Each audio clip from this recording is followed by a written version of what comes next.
جو میں بات کہہ رہا تھا وہ کیا ہے؟ وزیر بغل میں بیٹھتے ہیں تو یہ اس بات کی علامت ہوتی ہے کہ بادشاہ ابھی بھی رعایا کی حاجتیں سننے کے لیے بیٹھا ہے۔ اب سنو، میرے آقا فرماتے ہیں اللہ نے مجھے 4 وزیر دیے، 2 آسمان میں اور 2 زمین میں۔ آسمان کے وزیروں کا نام جبرائیل اور میکائیل ہے، اور زمین کے وزیروں کا نام ابو بکر اور عمر ہے۔ زمین کے وزیروں کا نام ابو بکر اور عمر ہے۔ میرے آقا صلی اللہ علیہ وسلم کے روضہ پاک کے پاس جانے والا ہر سنی جانتا ہے میرے آقا کی قبر پاک ہے، اور آپ کے پہلو میں کون آرام کر رہا ہے؟ آپ کے پہلو میں ابو بکر صدیق اور حضرت عمر آرام فرما رہے ہیں۔ حضور نے فرمایا دنیا میں یہ دونوں میرے وزیر ہیں، وزیر آج بھی پہلو میں بیٹھے، اس بات کی علامت ہے کہ بادشاہ اب بھی رعایا کی حاجت ہے۔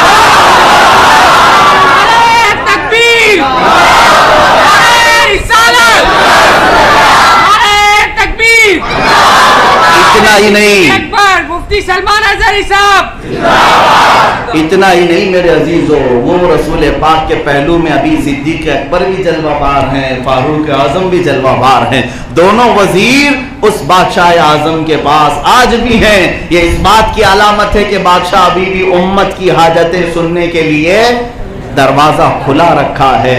اور حضور پاک فرماتے ہیں قیامت کے دن جب سور پھونکا جائے گا، جب سور پھونکا جائے گا، محشر کا میدان جو قائم ہونے والا ہے اس کے بارے میں حضور فرماتے ہیں جو سب سے پہلے محشر کے میدان میں اپنی قبر سے اٹھیں گے کون؟ حضور فرماتے ہیں سب سے پہلے میں اٹھوں گا، اور اس کے بعد ابو بکر اور پھر عمر اٹھیں گے۔ حضور فرماتے ہیں میں میدان محشر میں بھی اس حال میں آؤں گا کہ میرا ایک ہاتھ ابو بکر کے کندھے پر ہوگا، دوسرا عمر کے کندھے پر ہوگا۔ یا رسول اللہ، محشر کے دن بھی دونوں وزیر پہلو میں ہیں، پتہ یہ چلا کہ وہاں پر بھی چلے گی تو صرف مصطفیٰ کی چلے گی۔ اعلیٰ حضرت نے یہی تو فرمایا ہے خلیل و نجی مسیح و صفی سبھی سے کہیں نہ بنی، یہی فرماتے ہیں اعلیٰ حضرت خلیل و نجی مسیح و صفی سبھی سے کہیں نہ بنی، یہ بے خبری کی خلق پھری کہاں سے کہاں تمہارے۔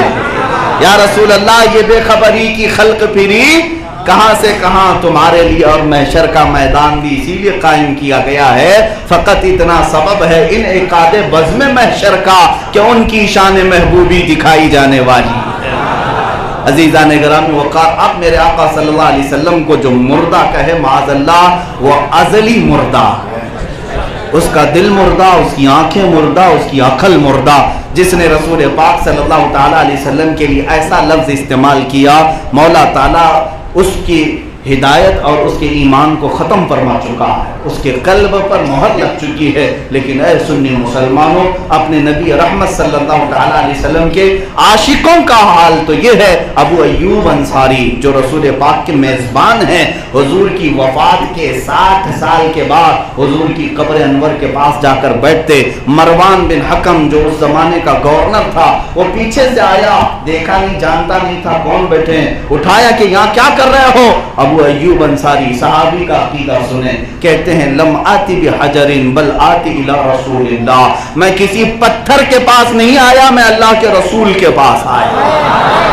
صحابہ کا بھی یہی عقیدہ تھا کہ قبر میں جانے کے بعد بھی وہ اللہ کے رسول ہی ہیں، وہ اللہ کے رسول ہیں۔ میرے عزیزو، اسی لیے تو آج بھی ہمارے کلمے میں یہی ہے لا الہ الا اللہ محمد رسول اللہ۔ لا الہ الا اللہ کا مطلب کیا ہے؟